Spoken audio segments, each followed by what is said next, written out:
దేవుని పరిశుద్ధ నామమునకు ఘనత మహిమ ప్రభావములు కలుగునుగాక. హల్లెలూయా. మరొకసారి ఈ అనుదిన బైబుల్ ధ్యానములకు మీ అందరినీ మన రక్షకుడు ప్రభువైన యేసు క్రీస్తుల వారి పరిశుద్ధ నామములో ప్రేమతో ఆహ్వానిస్తున్నాను. ప్రియులారా, నూతన సంవత్సరంలో దేవుని కొరకు నూతన దర్శనములు కలిగి దేవుని అభిషేకాన్ని, నూతన అభిషేకాన్ని పొందుకొని మరి దేవుని సన్నిధానంలో మనలను మనము నూతన పరుచుకొనవలసినటువంటి వారమై ఉంటున్నాం. అయితే దేవుడు తన దాసులకు తెలియజేసినటువంటి వాగ్దానములను జ్ఞాపకము చేసుకొని మనలను మనము దేవుని సన్నిధానంలో మరి సమర్పించుకొని దేవుని కొరకు దర్శనములు కలిగి జీవించడానికి తీర్మానం చేసుకుందాం. ఈ దినము మరి యొక్క దర్శనాన్ని గురించి మాట్లాడుకుందాం. ప్రవక్త అయినటువంటి దానియేలునకు దేవుడు అనుగ్రహించినటువంటి దర్శనము. దానియేలు గ్రంథము 7వ అధ్యాయము 13-14 వచనాలను చదువుకుందాం. దానియేలు గ్రంథము 7వ అధ్యాయము 13-14 వచనములు. రాత్రి కలిగిన దర్శనములను నేను ఇంకా చూచుచుండగా ఆకాశ మేఘారూఢుడై మనుష్య కుమారుని పోలిన ఒకడు వచ్చి ఆ మహావృద్ధుడగు వాని సన్నిధిని ప్రవేశించి ఆయన సముఖమునకు తేబడెను. సకల జనులను, రాష్ట్రములను, ఆయా భాషలు మాట్లాడువారును ఆయనను సేవించినట్లు ప్రభుత్వమును, మహిమయు, ఆధిపత్యమును ఆయనకి ఇవ్వబడెను. ఆయన ప్రభుత్వము శాశ్వతమైనది, అదెన్నటికీ తొలగిపోదు. ఆయన రాజ్యము ఎప్పుడునూ లయము కాదు. దేవుని పరిశుద్ధ నామమునకు ఘనత, మహిమ, ప్రభావములు కలుగునుగాక. ప్రియులారా, మరి ఇశ్రాయేలు ప్రజలు బబులోను చెరలో ఉన్నప్పుడు యవనస్తుడైనటువంటి దానియేలు మరి బందీగా కొనిపోబడి ఆ నెబుకద్నెజరు రాజు యొక్క మరి ఆ ఆస్థానములో ఉంచబడ్డాడు. అయితే దేవుని పరిశుద్ధాత్మ చేత నింపబడిన వాడై దేవుని యందు భయభక్తులు కలిగి దేవుని కొరకు తను తాను పరిశుద్ధపరచుకొని మరి దేవుని సాక్షిగా దానియేలు ఆ బబులోను రాజ్యంలో జీవిస్తూ ఉన్నాడు. మరి రాజు అయినటువంటి బెల్షస్సరు పరిపాలనలో మొదటి సంవత్సరము దానియేలు ఒక దర్శనాన్ని చూశాడు. ఆ దర్శనంలో మరి 4 జంతువులు, భయంకరమైనటువంటి క్రూర జంతువులను దేవుడు దర్శనంలో ఆయనకు చూపించాడు. మొట్టమొదటిది సింహాన్ని పోలినటువంటిది, రెండవది ఎలుగుబంటిని పోలినటువంటిది, మూడవది చిరుతపులిని పోలినటువంటిది, నాలుగవది మరి ఇనుప దంతములు 10 కొమ్ములు ఉన్నటువంటి క్రూరమైనటువంటి 4వ జంతువు. మరి దానియేలు కలిగినటువంటి ఆ దర్శనము ఏమిటి అంటే, ఈ లోకములో మరి ఆ బబులోను రాజ్యము తరువాత స్థాపించబడబోయేటటువంటి రాజ్యములకు సూచనగా ఉంటూ ఉన్నాయి. అయితే అక్కడ జరిగింది ఏమిటి అంటే 9వ వచనంలో, ఇంకా సింహాసనములు వేయుట చూచి తిని మహావృద్ధుడు ఒకడు కూర్చుండెను. ఆయన వస్త్రము హిమము వలె ధవలముగాను, ఆయన తల వెంట్రుకలు శుద్ధమైన గొర్రె బొచ్చు వలె తెల్లగాను ఉండెను. ఆయన సింహాసనము అగ్ని జ్వాలల వలె మండుచుండెను, దాని చక్రములు అగ్ని వలె ఉండెను. అగ్ని వంటి ప్రవాహము ఆయన యొద్ద నుండి ప్రవహించుచుండెను. వేవేల కొలది ఆయనకు పరిచారకులుండిరి, కోట్ల కొలది మనుష్యులు ఆయన ఎదుట నిలిచిరి. తీర్పు తీర్చుటకై గ్రంథములు తెరవబడెను. హల్లెలూయా. అక్కడ ఒక గొప్ప దర్శనాన్ని దానియేలు చూస్తున్నాడు. తండ్రి అయినటువంటి దేవుడు అత్యున్నతమైనటువంటి సింహాసనము మీద ఆసీనుడై కూర్చుండటాన్ని చూశాడు. అక్కడ మరి ఇంకా దేవుని సింహాసనము చుట్టూ సింహాసనములు వేయడం ఆయన చూస్తూ ఉన్నాడు. దేవుని మరి మహిమా స్వరూపాన్ని ఆయన చూస్తూ ఉన్నాడు. ప్రిలరా, మరి ఆ దేవుని స్వరూపాన్ని వర్ణించడానికి మనకు మాటలు సరిపోవు. మనము ఏ పాటి వారము ఆ దేవుని వివరించడానికి. మహావృద్ధుడు, ఆయన వస్త్రము హిమము వలె ధవలముగా తెల్లని వస్త్రములు ఆయన ధరించుకున్నాడు. శుద్ధమైనటువంటి వెంట్రుకలు, తెల్లని వెంట్రుకలు. ఆయన సింహాసనము అగ్ని జ్వాల, దేవుని మహిమ ప్రకాశిస్తూ ఉంది. మరి దేవుని మహిమ ప్రభావము, అగ్ని వంటి ప్రభావము ఆయన యొద్ద నుండి ప్రవహించడం ఆయన చూస్తూ ఉన్నాడు. మరి ఆయన చూస్తూ ఉండగా, ఇదిగో అప్పుడు నేను చూచుచుండగా ఆ కొమ్ము, అనగా మరి ఈ రాజ్యం, ఈ యొక్క అంత్యకాలములో జరగబోయేటటువంటి రాజ్యములన్నిటి తర్వాత అంత్యక్రీస్తు స్థాపించేటటువంటి ఆ రాజ్యాన్ని, అంత్యక్రీస్తును, సాతానును దేవుడు అగ్నిలో పడవేస్తూ ఉన్నాడు. పడవేసిన తరువాత ఇదిగో మిగిలిన ఆ జంతువుల ప్రభుత్వము తొలగిపోయెను. సమయము వచ్చు వరకు అవి సజీవుల మధ్య ఉండవలెనని ఒక సమయము, కాలము వాటికి ఏర్పాటాయను. ప్రిలరా, కొంతకాలం మటుకు ఈ లోకంలో మరి సాతాను రాజ్యము, సాతాను యొక్క మరి సాతాను చేత ప్రేరేపించబడినటువంటి ఈ లోక రాజ్యములు ఈ లోకంలో కొంతకాలము మరి రాజ్యం వెళ్ళటానికి దేవుడు అనుమతించాడు. అయితే వాటి సమయము పూర్తి అయిన తర్వాత జరిగినటువంటి దర్శనము, మరి నీకు నాకు నిరీక్షణనిచ్చేటటువంటి దర్శనము, దానియేలుకు దేవుడు అనుగ్రహించినటువంటి దర్శనం ఏమిటి అంటే, రాత్రి కలిగిన దర్శనములను నేను ఇంకా చూచుచుండగా ఆకాశమేఘారుడై మనుష్య కుమారుని పోలిన ఒకడు వచ్చి ఆ మహావృద్ధుడగు వాని సన్నిధిని ప్రవేశించి ఆయన సముఖమునకు తేబడెను. హల్లెలూయా. ఎవరు ఈ మనుష్య కుమారుడు? యేసు క్రీస్తు ప్రభుల వారు. హల్లెలూయా. అందుకే ఆయన ఈ లోకంలో జీవించినప్పుడు ఆయన తను తాను మనుష్య కుమారుడుగా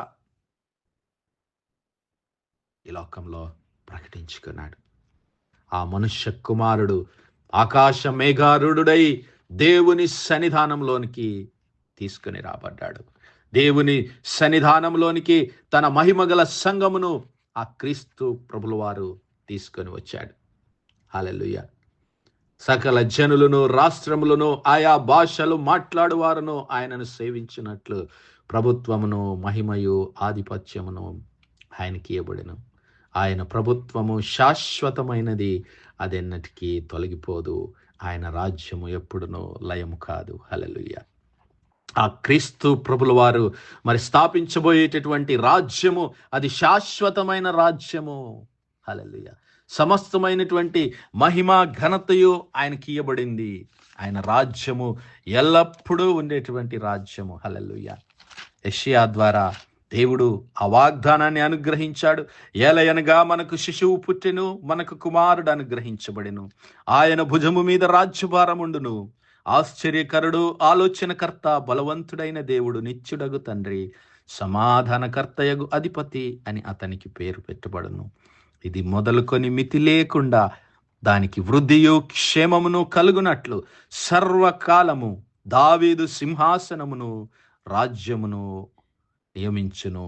న్యాయము వలనను నీతి వలనను రాజ్యమును స్థిరపరచుటకు అతడు సింహాసనాసీనుడై రాజ్య పరిపాలన చేయును. సైన్యములకు అధిపతి యగు యెహోవా ఆసక్తి కలిగి దీనిని నెరవేర్చును. దేవుని నామానికి మహిమ కలుగును గాక. ఆ రాజే ఆ మనుష్య కుమారుడు, ఆ క్రీస్తు ప్రభుల వారు. మరి రాజైనటువంటి హేరోదు ఎదుట ఆ హేరోదు ప్రశ్నిస్తూ ఉన్నాడు, ఏమయ్యా, నీవు యూదుల రాజునని చెప్పుకుంటున్నావంట, ఇది నిజమేనా అంటే యేసయ్య అన్నాడు, ఈ మాట నీ అంతట నీవే అంటున్నావా, లేదా ఇతరులు నీతో నన్ను గూర్చి చెప్పినారా అని ఆయన అడిగినప్పుడు పిలాతు అంటున్నాడు, క్షమించాలి, పిలాతు ఎదుట మరి యేసయ్య చెప్పాడు ఏమని, ఇదిగో నా రాజ్యము ఏ సంబంధమైనది కాదు, నా రాజ్యం ఈ లోక సంబంధమైనదైతే నేను యూదులకు అప్పగించబడకుండానట్లు నా సేవకులు పోరాడుదురు గాని నా రాజ్యము ఇహ సంబంధమైనది కాదు. హల్లెలూయా. యేసయ్య రాజ్యము శాశ్వతమైన రాజ్యము. ఆ పిలాతు ఎదుట యూదులందరూ ఈయనకి మరణశిక్ష విధించాలి, ఈయన యూదుల రాజునని చెప్పుకుంటూ మీ రాజ్యంలో అల్లర్లు సృష్టిస్తున్నాడు అన్నప్పుడు పిలాతు, ఏమయ్యా ఇది సత్యమా అంటే యేసయ్య సమాధానం వినండి ప్రియులారా. నీ అంతటి నీవే అంటున్నావా, లేదంటే మరి వాళ్ళ మాటలు నీవు మాట్లాడుతున్నావు అన్నప్పుడు, నేను యూదుడనా ఏమిటి, నీ స్వజనము ప్రధాన యాజకులు నిన్ను నాకు అప్పగించారు, నీవేమి చేసితివని ఆయన అడుగుతున్నాడు. అందుకు యేసయ్య, నా రాజ్యం ఇహ సంబంధమైనది కాదు, నా రాజ్యం ఈ లోక సంబంధమైనది అయితే నేను యూదులకు అప్పగించబడకుండానట్లు నా సేవకులు పోరాడతారు. అయితే విను ఓ రాజా, నా రాజ్యము ఇహ సంబంధమైనది కాదు, నీవన్నట్టు నేను రాజునే, సత్యమును గూర్చి సాక్ష్యం ఇచ్చుటకు నేను పుట్టి తిని, ఇందు నిమిత్తమే ఈ లోకమునకు వచ్చి తిని. హల్లెలూయా అంటున్నాడు. అన్న సహోదరుడా, నా సహోదరి, ఆ మనుష్య కుమారుడు, ఆ రాజు అయినటువంటి క్రీస్తు ప్రభుల వారిని గుర్చినటువంటి దర్శనాన్ని ఈరోజు నీవు నేను కలిగి ఉండవలసినటువంటి వారమై ఉంటున్నాం. ఇదిగో ఆయన మేఘారూఢుడై రాబోతూ ఉన్నాడు. ప్రతి నేత్రము ఆయనను చూడబోతుంది. సమయము ఆసన్నమవుతుంది ప్రియులారా. మరి ఆ దర్శనాన్ని నీవు నేను కలిగి ఉండకపోతే నీవు నేను విడిచిపెట్టబడతాం. నీవు నేను మరి ఆ రాజ్యాన్ని పొందుకోవాలి అంటే ఆ క్రీస్తు ప్రభుల వారి దర్శనాన్ని నీవు నేను కలిగి ఈ లోకంలో జీవించవలసినటువంటి వారమై ఉంటూ ఉన్నాం. ప్రకటన గ్రంథం 1వ అధ్యాయం 7వ వచనంలో, ఇదిగో ఆయన మేఘారూఢుడై వచ్చుచున్నాడు, ప్రతి నేత్రము ఆయనను చూచును, ఆయనను పొడిచిన వారును చూచెదరు, భూజనులందరూ ఆయనను చూచి రొమ్ము కట్టుకొందరు. హల్లెలూయా ప్రియులారా, ఆయన మేఘారూఢుడై రావాల్సినటువంటి సమయం ఆసన్నమవుతుంది. ఆయన పరలోకమందున్నటువంటి తండ్రి అయినటువంటి దేవుని కుడిపార్శ్వమున ఆసీనుడై, మరి సింహాసనాసీనుడై సమస్తమైనటువంటి రాజ్యములను ఏలవలసినటువంటి సమయం ఆసన్నమవుతూ ఉండగా సిద్ధపడ్డావా? ప్రధాన యాజకుల ఎదుట యేసయ్య అంటున్నాడు, ఇదిగో పరమాత్ముని కుమారుడవైన క్రీస్తువు నీవేనా, దేవుని కుమారుడవైన క్రీస్తువు నీవే అని ఆ ప్రధాన యాజకులు అడిగినప్పుడు మార్కు సువార్త 14వ అధ్యాయం 61వ వచనంలో చూద్దాం. అయితే ఆయన ఉత్తరమేమియు చెప్పక ఊరుకుండెను. తిరిగి ప్రధాన యాజకుడు, పరమాత్ముని కుమారుడవైన క్రీస్తువు నీవేనా అని ఆయన అడుగగా యేసు, అవును నేనే, మీరు మనుష్య కుమారుడు. హల్లెలూయా. మనుష్య కుమారుడు సర్వశక్తిమంతుని కుడిపార్శ్వమున కూర్చుండుటయు ఆకాశ మేఘారూఢుడై వచ్చుటయు చూచెదరని చెప్పాను. హల్లెలూయా. నా సహోదరుడా, నా సహోదరి, యేసయ్య రావలసినటువంటి సమయం ఆసన్నమైంది. ఆ మనుష్య కుమారుడు దానియేలు చూచినటువంటి దర్శనం నెరవేర్చవలసినటువంటి సమయం ఆసన్నమవుతుండగా మనలను మనం సిద్ధపరచుకుందాం. ఆ దర్శనాన్ని మనం కూడా పొందుకొని ఆ క్రీస్తు ప్రభుల వారి సింహాసనం ఎదుట, దేవుని సింహాసనం ఎదుట మరి నిలబడటానికి యేసయ్యతో కొనిపోబడదాం. ఆయన నిత్య రాజ్యంలో పాలిభాగస్థులం అవుదాం. అట్టి కృప, అట్టి ధన్యత దేవుడు మనందరి జీవితాల్లో దయచేయను గాక. ఆమేన్, ఆమేన్, ఆమేన్. ప్రార్థించుకుందాం. హల్లెలూయా, హల్లెలూయా, హల్లెలూయా, హల్లెలూయా. స్తోత్రం, స్తోత్రం, స్తోత్రం, స్తోత్రములు తండ్రి. అత్యంత కృపాభరితుడవు, అత్యున్నత సింహాసనంపై ఆసీనుడవైన మా ప్రియ పరలోకపు తండ్రి, జీవము కలిగిన మా దేవ, సైన్యములకు అధిపతి వాగు మా యెహోవా తండ్రి, కృపా కనికరములు గల మా ప్రభువా, సూర్యోదయం మొదలుకొని ఇంత మటుకు మా ప్రభువా మీ చల్లని రెక్కల నీడను భద్రపరిచి అయ్యా మరొకసారి మీ ప్రియ కుమారుడు మా ప్రభువైన యేసు క్రీస్తుల వారి పరిశుద్ధ నామములో దేవా మీ కృపా సింహాసనం యొద్ద ప్రార్థించడానికి సజీవ లెక్కలో మమ్మల్ని లెక్కించిన మీ ప్రేమకు వందనాలు, కృతజ్ఞతాస్తుతులు, స్తోత్రాలయ్యా. దినమెల్లా మీ యొక్క పరిశుద్ధాత్మ సహాయం, నడిపింపు, ఆదరణ, సహవాసాన్ని మాకు ఇచ్చిన దేవా మీకే స్తుతులు, స్తోత్రాలు తండ్రి. అవును మా ప్రభువా, దానియేలు దర్శనములో మీరు చూపించిన మాదిరిగా క్రీస్తు ప్రభుల వారి రాకడ సమీపముగా ఉంటూ ఉండగా, యేసయ్య మేఘారూఢుడై రానుబోతుండగా దేవా మేమందరము సిద్ధపరుచుకొని ఆ దర్శనాన్ని మా జీవితంలో పొందుకొని ఆ దర్శనమును అయా మేము పొందుకోవడానికి మీ సన్నిధానంలో దేవా నిత్య రాజ్యంలో మేము పాలిభాగస్థులమై కృపమాల ప్రతి ఒక్కరికి దయచేయమని మహిమ ఘనత ప్రభావాలు మీకే చెల్లిస్తూ యేసయ్య పరిశుద్ధ నామములో అడుగుతున్నాము తండ్రి. ఆమేన్, ఆమేన్, ఆమేన్. God bless you all. Praise the Lord. Shalom.